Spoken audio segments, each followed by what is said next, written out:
महासंकट के महारक्षकों की बात कर लेते हैं। ये मुसीबत हम सब पर भारी है। जिस किसी के घर में एक भी कोरोना मरीज है, उसका पूरा परिवार सुबह से शाम तक दवा, ऑक्सीजन सिलेंडर और खाने के लिए परेशान रहता है। इस मुसीबत में पीड़ित परिवारों का साथ देने के लिए देश के अलग अलग शहरों में सैकड़ों लोग सामने आ रहे हैं।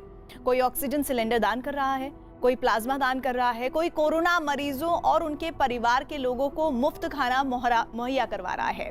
इस आफत काल में दिल्ली पुलिस दिन रात ऑक्सीजन सप्लाई की चेन बनाए रखने में अहम भूमिका निभा रही है। देखिए महासंकट के दौर में महारक्षक को।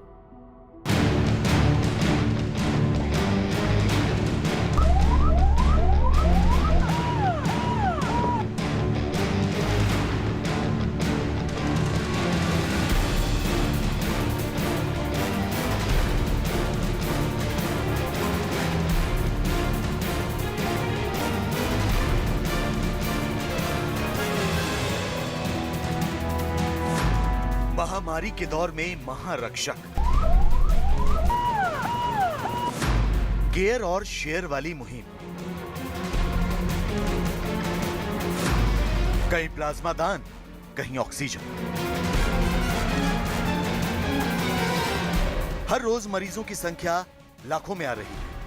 हर घंटे मौत के आंकड़े बढ़ रहे हैं। लेकिन महामुसीबत के इस दौर में आप अकेले नहीं हैं। आपके हौसले और लोगों की मदद के दम पर जीवन आगे बढ़ रहा है।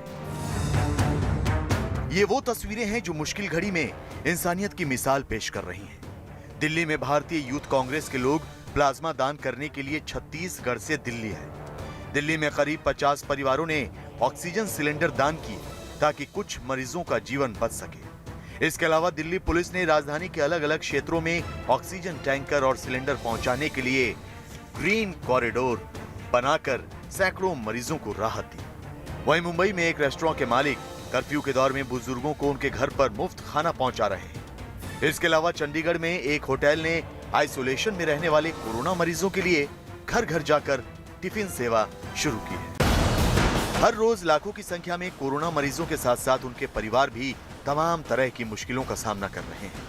इस दौर में ऐसे लोगों की संख्या काफी तेजी से बढ़ी है जिन्हें प्लाज्मा थेरेपी के जरिए ठीक करने की जरूरत पड़ रही है। ऐसे लोगों की मदद के लिए भारतीय यूथ कांग्रेस ने प्लाज्मा दान की मुहिम शुरू कर दी। यूथ कांग्रेस के अध्यक्ष श्रीनिवास बीवी की टीम ने प्लाज्मा डोनर्स की लिस्ट तैयार की है। जब उन्हें मालूम हुआ कि दिल्ली में कुछ लोगों को इमरजेंसी के तौर पर प्लाज्मा की जरूरत है, तो यूथ कांग्रेस के राष्ट्रीय सचिव मोहम्मद शाहिद और छत्तीसगढ़ के महासचिव संदीप वोरा प्लाज्मा दान करने के लिए छत्तीसगढ़ से दिल्ली पहुंच गए। 10,000 लोगों का पूरा देश भर आइडेंटिफाई किया, उसमें 5,000 लोग ने डायरेक्टली डोनेट करने के लिए। कहीं ना कहीं उनको डर है जो प्लाज्मा डोनेट करने में कुछ दिक्कत हो सकती है, तो हमने उनको काउंसलिंग करा सकते हैं कुछ लोग को डॉक्टर से। एक आदमी प्लाज्मा 3 बार दे सकते हैं। कोविड रिक्वायर एक बार होने के बाद में वो 3 बार दे सकते हैं। उसमें कोई ऐसे हेल्थ इश्यू नहीं होता है। यूथ कांग्रेस की टीम जरूरतमंदों को खाने के पैकेट भी बांट रही है। दिल्ली में जारी एक हफ्ते के लॉकडाउन के बीच पुलिस सिर्फ कोरोना नियमों का पालन ही नहीं करवा रही, बल्कि लोगों की जान भी बचा रही है। पहली तस्वीर दिल्ली के सिंघू बॉर्डर पर फंसे ऑक्सीजन टैंकर की है। पुलिस ने ग्रीन कॉरिडोर बनाते हुए टैंकर को ट्रैफिक से बचाते हुए रोहिणी के जयपुर गोल्डन हॉस्पिटल पहुंचाया। इसके अलावा दिल्ली में ऑक्सीजन सिलेंडर के लिए परेशान वसंत विहार के एक परिवार को जिप्सी में सिलेंडर लाकर उनकी मदद की। कोरोना से पीड़ित मरीजों को ऑक्सीजन सिलेंडर की जरूरत पड़ रही है। ऑक्सीजन की किल्लत के बीच कुछ परिवारों ने शेयर एंड केयर की मिसाल पेश की। पुरानी दिल्ली के करीब 50 परिवारों ने अपनों को बचाने के लिए ऑक्सीजन सिलेंडर का इंतजाम किया था, लेकिन उन परिवारों में पीड़ित गंभीर मरीजों की जान नहीं बच सकी। इसके बाद लोगों ने अस्पतालों से संपर्क किया और ऑक्सीजन सिलेंडर दान कर दिया।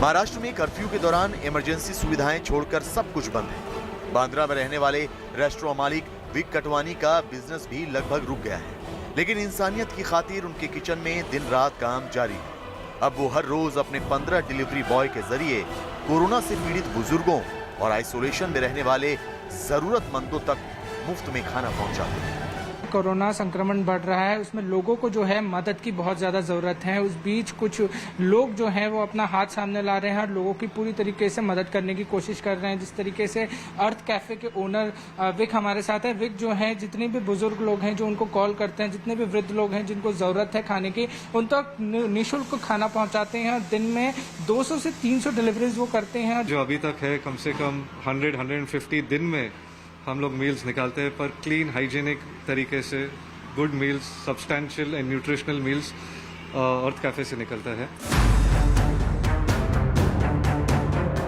कोरोना के खतरों से लोगों को बचाने के लिए सड़कों पर इंसानों को भगवान का रूप बनाकर आना पड़ा। बेंगलुरु में रामनवमी के मौके पर कुछ लोगों ने अनोखे तरीके से मास्क बांटने की मुहिम शुरू की। अभिषेक, नवीन और बादशाह ने मिलकर राम, कृष्ण और हनुमान का रूप बनाया और बस स्टॉप जैसी व्यस्त जगह पर लोगों को मास्क पहनने के लिए जागरूक किया और मास्क भी बांटे। कोरोना का ये मुश्किल दौर सबके लिए इम्तिहान की घड़ी है। हम सब मिलकर इस मुसीबत से लड़ रहे हैं, इसलिए हमारी जीत निश्चित है।